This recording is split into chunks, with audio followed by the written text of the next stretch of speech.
Live on this Thursday morning, some rain pushing through the area. That's the leading edge of a cold front, which will cool us off for a few days.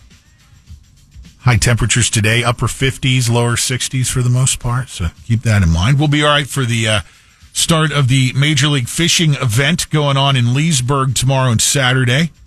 Harris Channel Lakes. I'm going to be out there tomorrow afternoon, 3 to 5, when the competitors come in from the first day of competition to do the weigh-ins. 3 to 5, Ski Beach area, if you're familiar with that, there in Leesburg. Come on by. We'll have some JRR goodies for you as well, and that's going to be a good time in general. Major League Fishing events, Friday and Saturday, Leesburg. All right, time for Tech It Out, some of the science and technology news we're seeing this week. Let's start with a few local stories. NASA plans to repair the Artemis II moon rocket on the pad. And you may have heard earlier this week they had their wet, run through, which ended early Monday morning when they discovered a hydrogen fuel leak on the Artemis II moon rocket. They are going to go ahead and try to make those repairs before sending the 4 astronauts around the moon, which they have pushed that trip back now for a March launch. The window, as it stands right now, is between the 6th and the 11th. So that's the update on that deal there.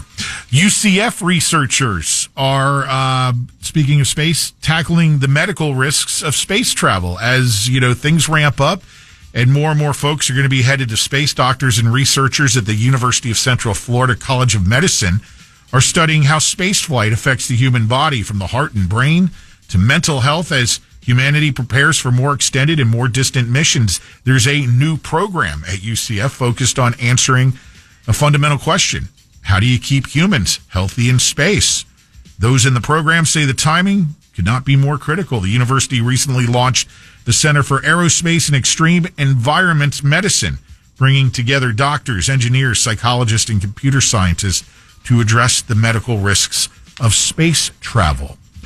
A company that specializes in protecting the military and businesses from cyber attacks has relocated from Boston to Orlando. That company is called SimSpace, announcing it's opening a 7,000 square foot facility that will be used to help train people about cyber warfare, AI, and other technologies for protection. The facility is located off Alafaya Trail, and they are increasingly engaging with missions of CENTCOM and Southern Command. So more tech businesses moving into Central Florida, quickly becoming one of the hubs around the country for tech, and that's a good thing. Good thing whether you're in tech or not. It's good for the area. AI news. The AI's moving forward, like it or not. That's the reality of things. Some people like it more than others.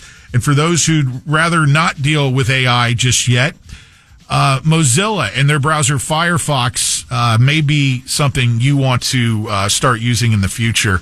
They are going to, as of February 24th, add a kill switch for all AI features through the Firefox browser there.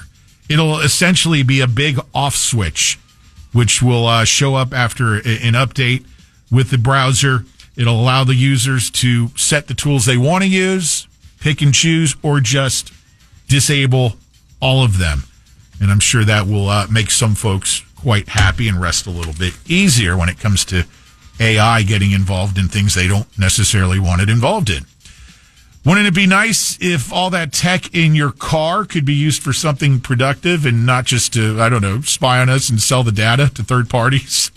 Honda has joined forces with Drive Ohio for a 2-year study to see if collected data could be used to report roads in dire need of repair.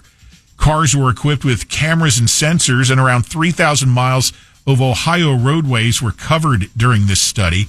The sensors were on the lookout for potholes, damaged guardrails, deteriorating shoulder drops, missing road striping, damaged signage, and other issues. And in the end, the program showed a 99% success rate in detecting hidden or damaged signs, 93% for damaged guardrails, and 89% for potholes. So putting some of that technology to use while you're out on the road there to maybe get those areas in disrepair repaired.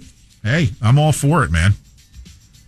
A Finnish eyewear company called IXI is working on a new type of smart reading glasses It calls its product autofocus spectacles, saying its eyeglasses can correct vision on the fly. They contain liquid crystals and a built-in eye tracker and are made for people who typically use different specs for distance and reading, which is a lot of us. I'm raising my hand here. The company also claims its eyeglasses look normal and won't make the users look like aliens. They say this autofocus, they're not on the market yet, but when they do come out, probably later this year, are going to be priced right around $1,000. Might want to wait a little while on see if that price comes down a little. And then there's this. You ever get chills or goosebumps listening to music? Some of us do, if you make that kind of emotional connection. Well, scientists just zeroed in on how to make it happen. Researchers in Japan came up with a new type of headphone that will track your brain waves and learn what gives you goosebumps. Then an AI, builds playlists based on the results. These headphones look like normal earbuds, but with tiny electrodes that track neurons. The AI decides if you're truly enjoying a song or just listening to it casually. Once it learns what works, it pulls from thousands of songs to build you a perfect goosebump-heavy playlist, if you desire such a thing. They say it worked best on musicians and people who describe themselves as being, quote, emotionally responsive to music. These things are still in the testing phase. Not quite clear when those would be coming out. Interesting. That might be something some of you might want to check out. And finally, there's this. We've been documenting the success of Nintendo Switch 2. Well, it is now the best-selling gaming console ever. The video game giant revealed the Switch 2 has sold more than 17 million units since it debuted last June. The console is on pace to hit 19 million units sold by the end of March. And Nintendo noted that it sold 7 million Switch 2 consoles in the latest quarter that ended in December. Thank you, Christmas. The original Nintendo Switch console moved 3.25 million units in the same quarter. There you go. Some of your tech news for this week. Thanks for teching it out here on JRR. I would invite you to stay with me.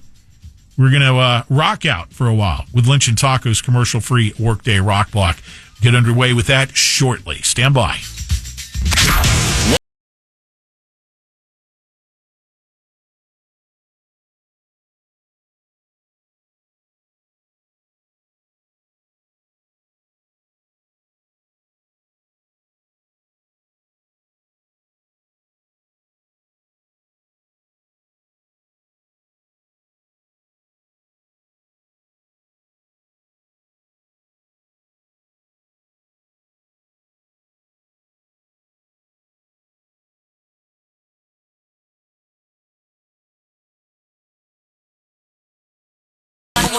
WJRR, Orlando's rock station.